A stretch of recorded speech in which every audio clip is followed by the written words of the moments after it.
Good evening, and welcome to Fumbles 5 Favorites of 2015. This is my first official video, so let's hear a round of applause for me. All right, I assume you clapped. These are the games I've been obsessed with for this year, my top 5 obsessions this year. And we're going to start with Little Inferno. This is from the same guys that did, what do you call it, World of Goo. There's Kyle, and Alan. They now they go by the Tomorrow Corps. That's their name. And this game was awesome. Actually, I still haven't done it all. This is a restart that I'm doing here, but I made it all the way through to an ending. I think there's multiple endings. Hopefully there's multiple endings. But it's basically a puzzle game. And what you do is you just buy different things and then you burn them. It's as simple as that. And that's what makes it so great. It's basically just for pyromaniacs, but also, I guess, for people who like puzzles, because they have combinations that you can do, and those will make. There's like a chart, and I think it's come up here a couple of times, but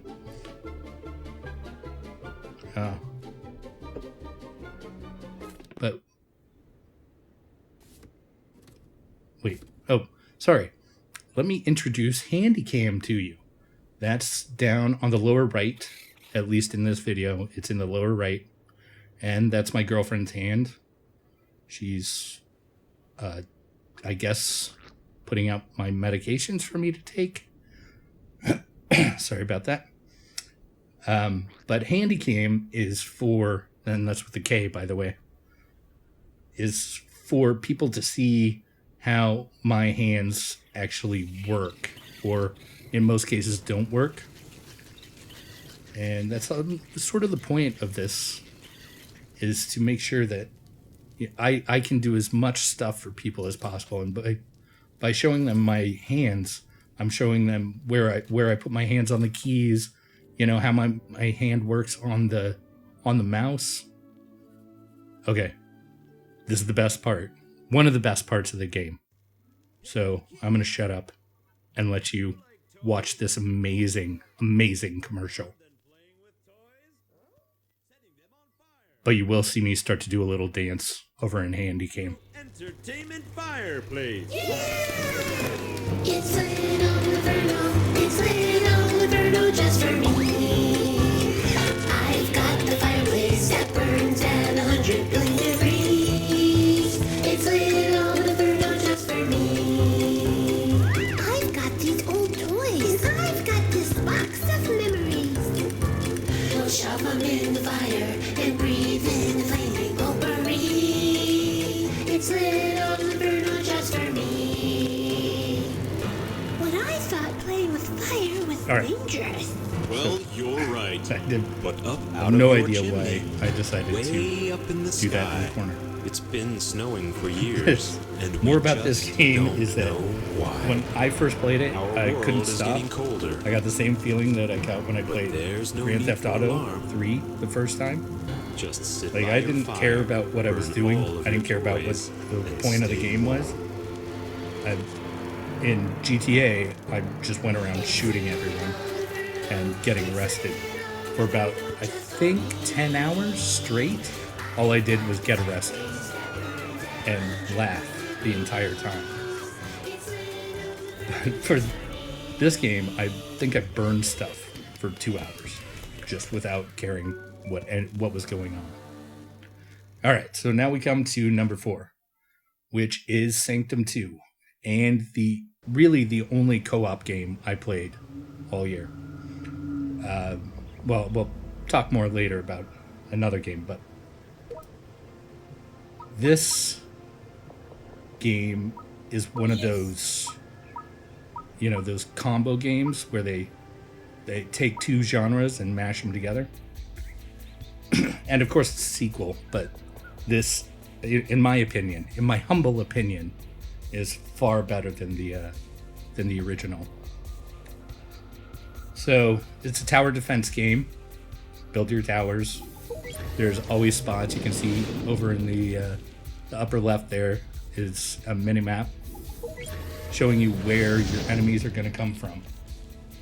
So you spend your time, and there's so many options. You have so many options of, like, first of all, you have 4 characters to choose from. Then there's a bunch of guns to choose from, secondary guns to choose from. Then there's a bunch of tower weapons to choose from. And you have free reign to put them anywhere you want on these little, blue grids there. And so, all right, here's me jumping poorly. So that's fun. But here we come. Okay, this is the best part. You get to see me look like a total spaz. But watch this first shot. I actually, well, maybe not the first shot, but I actually tracked someone with a sniper rifle properly. Normally I play the shotgun guy in this because it's way simpler.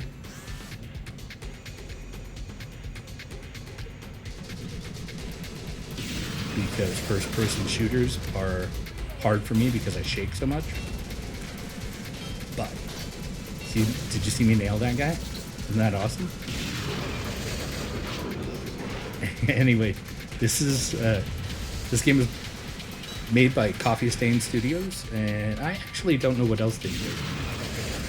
I know they did Sanctum. I assume they did Sanctum. So, yeah, I think I missed every single shot. And you have to play co-op. In fact, it's absolutely necessary. There are boss levels that if you don't have co-op, you're not going to win. But it's easy. I was taken to a server right away. There's no problems with that. People join the games all the time, and it's a nice crowd as far as I've found. There's some jokes and stuff. It's fun. And next we have the Banner Saga.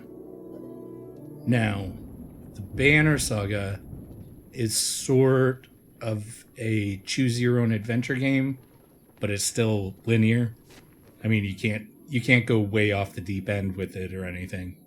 So the Banner Saga is kind of a choose your own adventure game because there's so many different paths to take and characters to select. And characters die a lot in this. But it's got RPG elements, and the combat is turn-based. The world is huge, and they don't even use it all in this one. This game was finished through some crowdfunding, I think.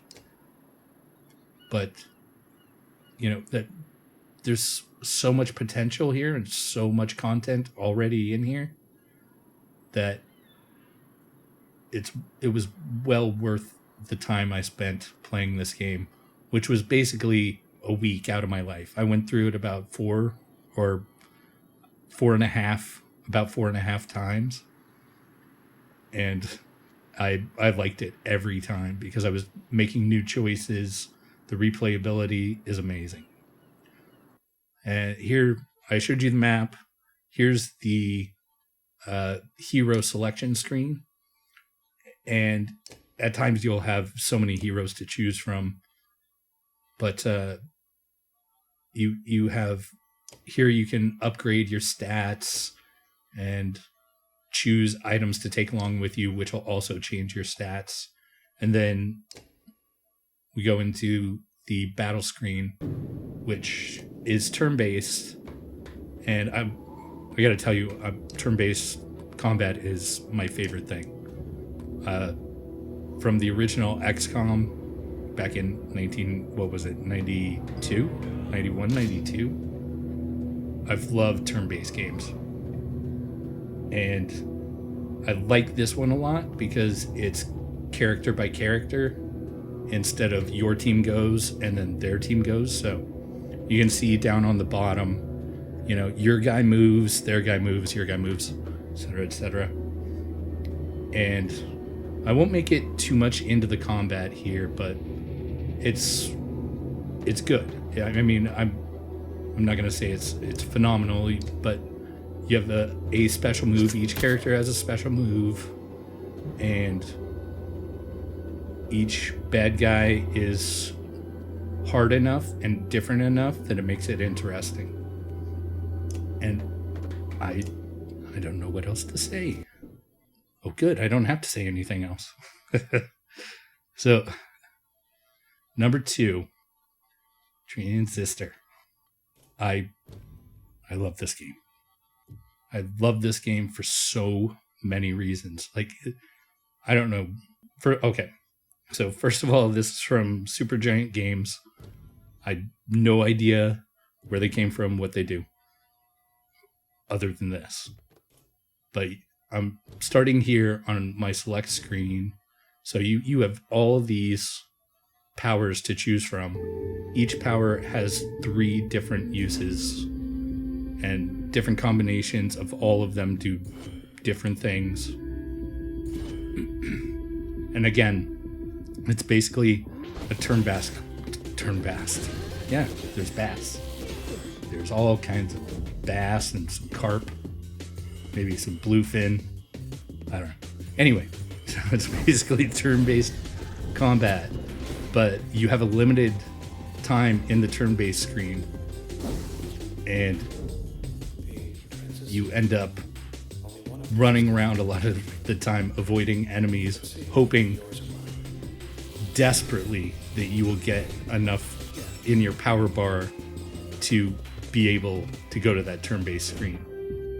This is the final level, I'm just saying, but it doesn't give anything away. And in fact, I hadn't finished the game when I recorded this, but I was doing a bunch of recording and then stopped and finished this game, and it only took me like an extra half hour, but it was well worth it. So the music is fantastic. The style is amazing, and I would have to say the best feature they have here is the voice acting. There's not a single voice actor on this that I would change. It's quiet. Everyone speaks in hushed tones. It's well directed. You know, the gameplay is so varying and just fun. So I if you haven't gotten this game and if you haven't played this game, it's won so many awards and everybody has given it a good rating. I recommend going on Steam and plopping down whatever it is, like $10 or whatever for this. I hope it's still like $10 and made it go up to like 40 or anything, because then it wouldn't be worth it. Yeah, it would. Oh, and the other thing, download the soundtrack. Buy the soundtrack. The music is phenomenal. And I wouldn't say listen to the whole soundtrack at one time, but you know, if you throw it into a mix, every time one of these songs comes on, you're gonna be happy. Just like I was unhappy just then when this guy killed me. Before I go, I ought to thank you. I guess I'll just take it from here. Paint the town. So, farewell. Goodbye. Oh man, wish I had the voice of the sword in that. And the number 1 game of the year for me that I've been obsessed with is Don't Starve. And if you don't know about Don't Starve, you should. It's basically the most popular game that has ever been live casted and recorded on YouTube. Everybody's doing it. In fact, I'm going to be doing it with my girlfriend, who you saw sort of in the beginning of this video. She's not a gamer, but she loves playing this game. And we're probably going to do more than a couple of videos of us playing the sequel-ish, Don't Starve Together. So this is by Clay Games.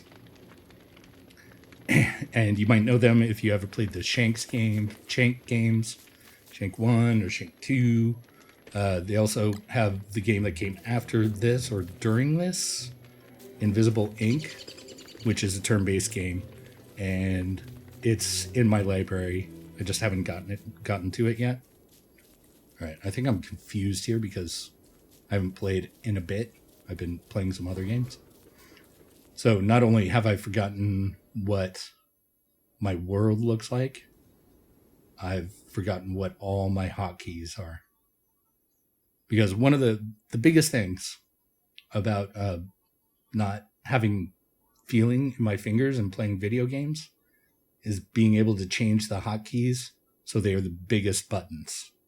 I mean, it's pretty simple, but the most important things have to be on the biggest button. And as many things as I can put on the mouse, I will put on the mouse. I'm thinking about upgrading to like a 5-button mouse, but I haven't done that yet.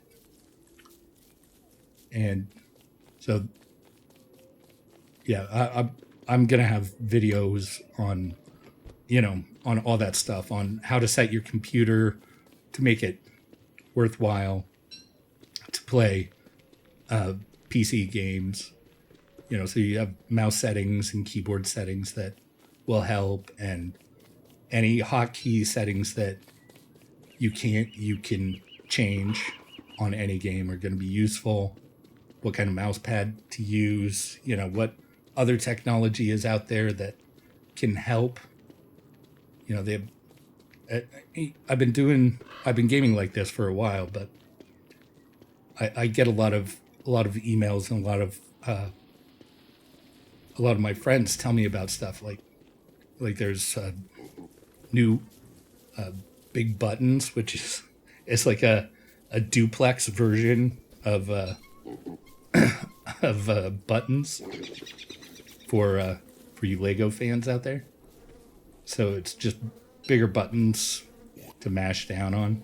So I can play fighting games like a new Mortal Kombat and any of those. Any game that requires the ability to use multiple buttons at the same time. Anything that could help me with that would be great. And I'll be researching all that stuff all through this whole series. All right. Well, it looks like we're coming to the end. I want to thank you all for paying attention to me for these past 15 minutes or so. And I will see you later. Bye.